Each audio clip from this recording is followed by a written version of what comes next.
Hey, I'm Jono. And I'm Ian, and we are Bike Gearheads, and today we are going to run you through a review of the Santa Cruz Stigmata. It's the gravel bike. It's been around for a while now, but this is the latest version of it, and this one's a little bit, fun. Yeah, it's got a suspension fork, dropper post. It's ready to shred some trails. Yeah, definitely ready to shred some trails. A short stem. Yeah. So where does this bike fall in the Santa Cruz lineup? So Santa Cruz mostly makes mountain bikes, and they have two drop bar offerings. One is the Skitch, which is an e-gravel bike, and then they have the regular gravel bike, which is the Stigmata, and that's what we're going to talk about today. And this one is the fourth version of that particular bike. Came out last year. A bit. It's been winning some races by a fellow Utahan. Keegan Swenson, Might anyone? have heard of him. Yep. So it is a fast bike, but it's also, as you see here, set up for bike packing. All right, so let's talk about the tech specs and what model this one is and the whole lineup. So they start out with a frame set, build up however you want, which is a good reason for you to reach out to Gearhead. They can build it for you. But then for the complete builds, you start out with a Apex build, and then you go all the way up to Force Axis, and that's kind of where they stop. They do a 1x and a 2x Force Axis, and the one behind us is a Force 1x Axis Reserve build.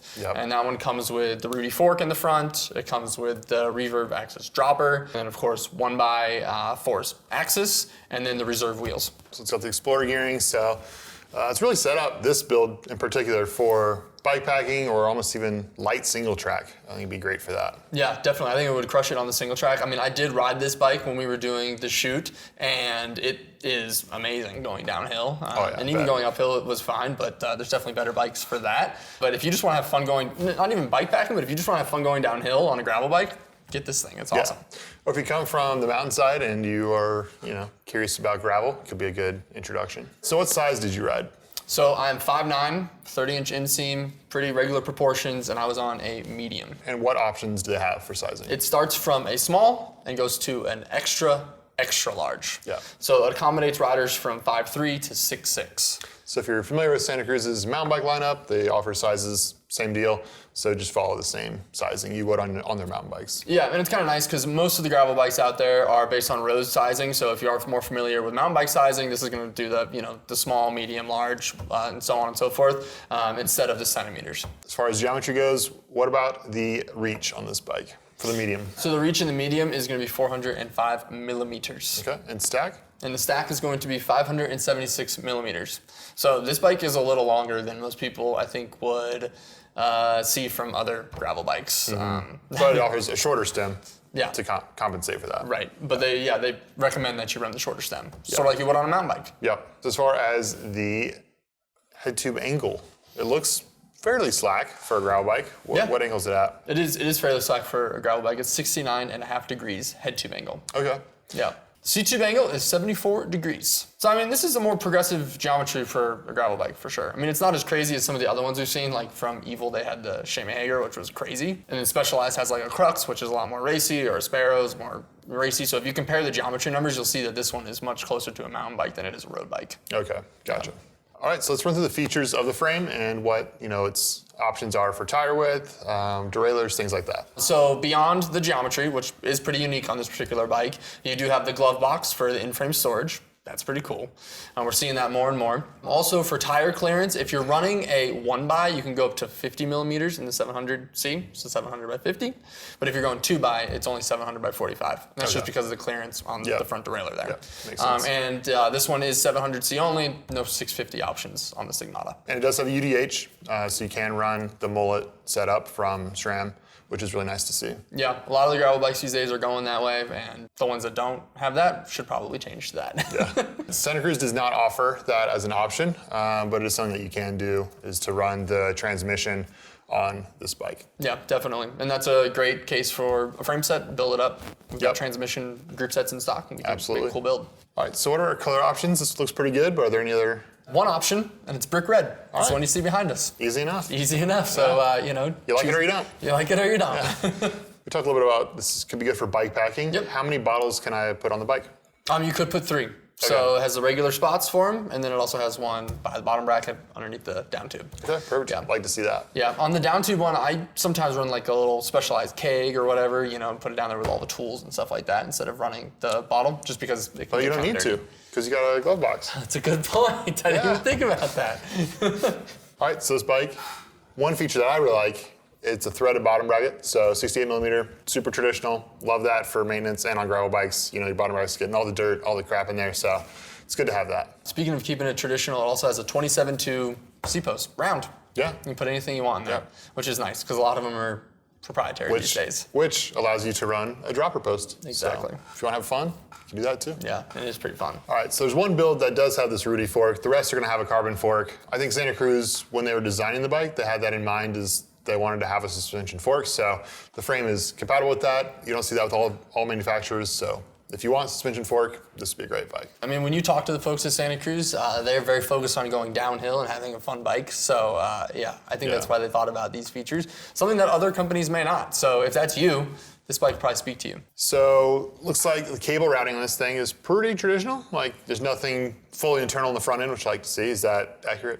Yeah, you can see the cables on the front end of the bike on this one, so that's nice for the home mechanic as well. But with electronic group sets and Axis and stuff like that, you don't see that many cables up front, so it's still totally fine. And also, that dropper post doesn't have a cable running to it either, so it's still really clean up there. It's just 2 brake cables basically, but yes, they do run externally. No headset issues going on there, no build problems. Want to change the spacer? Go for it. Any bars you want to run. Yeah, any bars you want to run. Flat bar, curly bar, you can do it either way. You can do anything you want, so that is nice as well. So a lot of features that are nice for the home mechanic on this bike. All right, so how does this bike climb when you're on the road and also on gravel? Yeah, so you can lock out the Rudy fork, which is something that I did do when I was climbing, because on a gravel road or paved road, obviously you're not running into any technical climbs usually. Sometimes on gravel roads. So with that, it made it feel a little bit nicer, but this bike's not made for climbing in this configuration at least. I know Keegan Swenson goes up the climbs just fine with a Stigmata, but there might be better bikes for that if that's what you want to do with this bike. Also, if you wanted like an all-around quiver killer gravel bike, probably not it. Does it climb up hills? Sure. Does it do it really fast? No, not really. But it was fine. And it's not the bike's fault, it's just the way this one was built out. Yeah. It's not made for that. Yeah, this particular one is not made for that. I'm sure if it had a rigid fork and I built it up with like super lightweight components, didn't have the dropper posts on there, got the weight down a little bit, it'd be fine. I mean, it felt really responsive, bottom bracket stiff, like it's fine. Okay. Just like this particular build is not perfect for going uphill all the time. Yeah, a little bit heavier. Yeah. So how does this bike descend? I know that's what you want to talk about.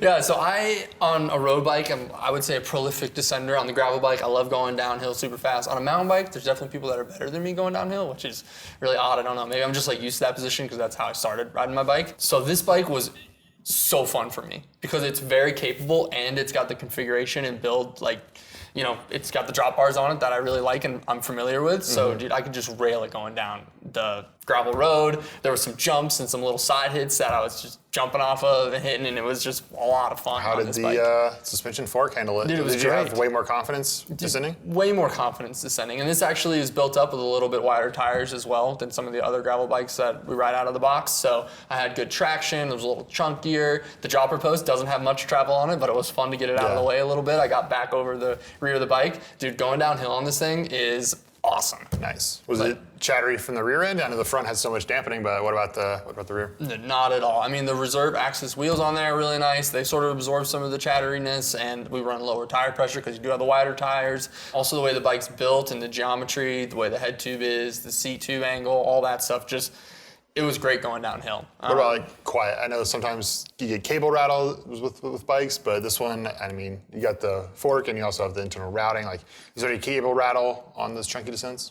There was none at all. It was totally silent. Wow. It was really great going downhill. Sounds awesome. And I put a foot out in some of the corners, and it was just fun. It was fun to just go down the hill quick. Good time. Would you take it on some single track? Oh, absolutely. Yeah, we have like the Bonneville Shoreline Trail around us. I could see some really fun rides up there. I would love to. I've taken a lot of my gravel bikes on single track, but I think I would have way more fun on this one. Oh yeah, for sure. So how does this bike feel compared to the bikes that we carry that you've ridden? So this bike is a gravel bike, but there is definitely a lot of different segments, I would say, in the gravel category right now. You have like your bike pack adventure stuff. You have your super racy, almost road bike with wider tire clearance bikes.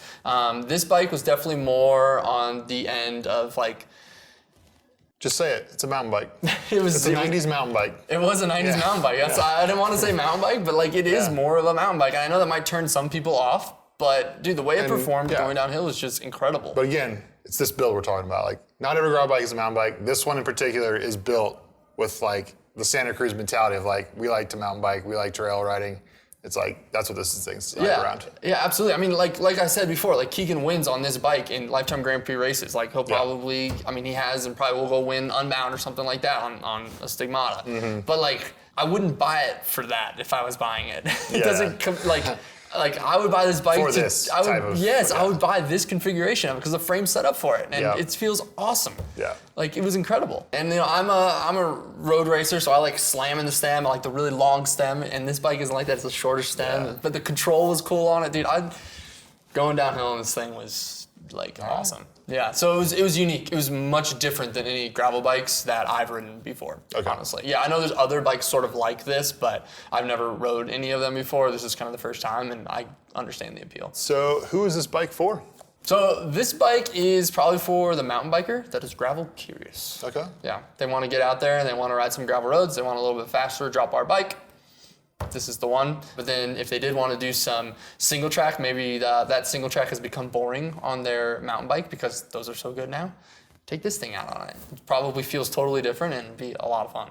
All right, so you said it's for the mountain biker, but what if I am a hardcore gravel racer and I'm inspired by Keegan and I want to get out there and try to win Unbound? What do I do? Well, first of all, I wouldn't try to put up the same numbers he does the whole time. That would be tough. But the builds that Santa Cruz offers is somewhat limited if you wanted to do that. So we would recommend that you do a custom build. You can put a dub wide crank on there, you get a bigger chain ring on it, then you could go in the back and you could put, let's say, an X01 or XX1 Eagle Axis rear derailleur, 1050 on the rear. Yep, or the new transmission. Or the new transmission, because it does have the UDH, so you could do that as well. So yeah, doing the custom route would definitely allow you to sort of fine tune it for racing a little bit. I mean, to be honest with you, like the stuff that comes from Santa Cruz is good, but you know, we could even, you know, iterate on some of the downhill, you know, builds as well and that kind of stuff. So we can do a custom for anything, but yeah, if you do want to race on it and you want it to be faster, then yeah, custom build for sure. Yep. All right, so I think we should weigh this thing. I'm curious with that suspension fork and dropper post, what it comes out to. All right, well, we're gonna have to weigh it then. All right. All right, Jono, so we've got a medium, we've got the fork, the dropper post, no pedals, 2 bottle cages. Oof. Okay, let me feel it here. I'm gonna go 18 pounds, 2 ounces. I'm gonna go 21 pounds. All right, 21 pounds, 15 ounces. You know what I've noticed from weighing all these bikes is I'm terrible at judging weights. It's 9.89 kilograms. All right, thanks for watching. That was our review on the Santa Cruz Stigmata. If you like this video, be sure to like, comment, and subscribe. And if you have any questions, you can also leave those down in the comments, or you can reach out to our Gearheads, call them up, chat on our website. And if you want to build up a custom build from the frame, you can contact them as well. Sweet. See you out on the gravel. See you out there.